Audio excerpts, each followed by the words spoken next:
3 years after the Taliban returned to power, a new law has been passed saying that women must cover their face and body completely if they leave the house, and their voices cannot be heard in public despite the risk to themselves. Some women have spoken out and have been telling the BBC's Yogi Talie what life is like for them now. We have hidden their identities and used actors' voices to protect them. It's increasingly difficult for foreign journalists to report from Afghanistan. This is Why's report compiled along with camera journalists Sanjay Ganguly and producer Imogen Anderson. Every moment you feel like you're in a prison.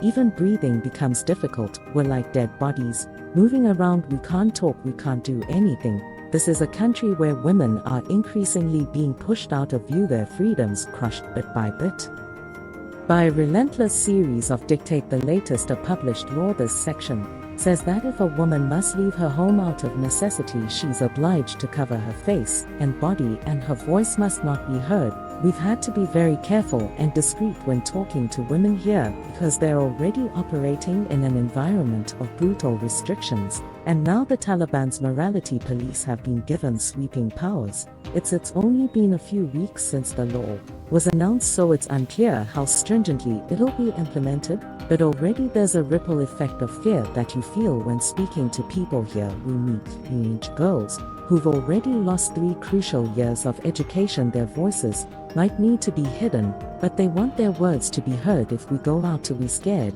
If we take a bus or remove our masks, we're scared. If we speak louder, we're scared. There's so much fear and stress. If we can't speak, then why go out at all? Why even live? Until last year, groups of women took to the streets demanding their rights, risking violence and detention. The Taliban cracked down on the marches until they stopped altogether. This woman broke down, telling us how she was detained last year while participating in protests. The Taliban beat me and dragged me into a vehicle, saying, "Why are you acting against us? This is an Islamic system." They took me to a dark, frightening place and insulted me with terrible words. We were treated like animals after being released from detention. We weren't the same people we were before now.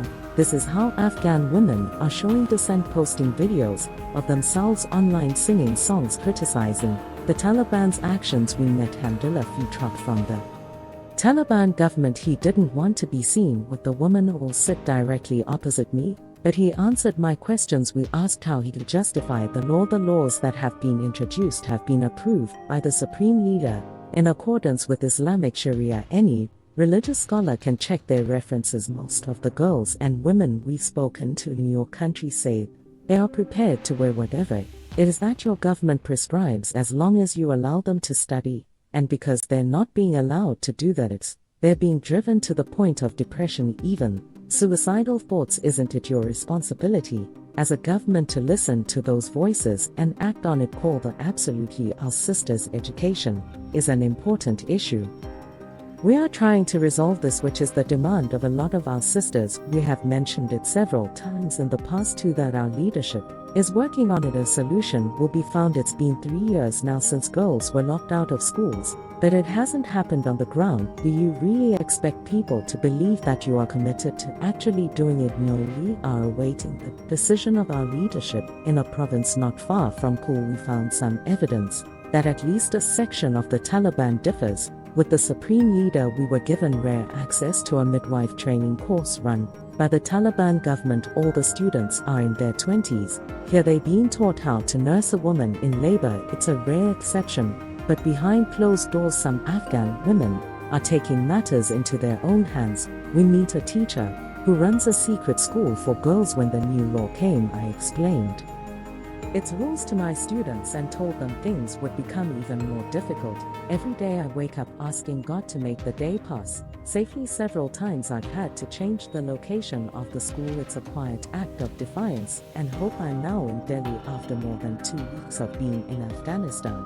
And one of the other ramifications of the new law is on relations between the Taliban and the international community, which have become increasingly difficult and unpredictable, and it had seemed quite different just about 2 months ago. At the end of June, for the first time ever, that the Taliban went to attend the talks in Doha.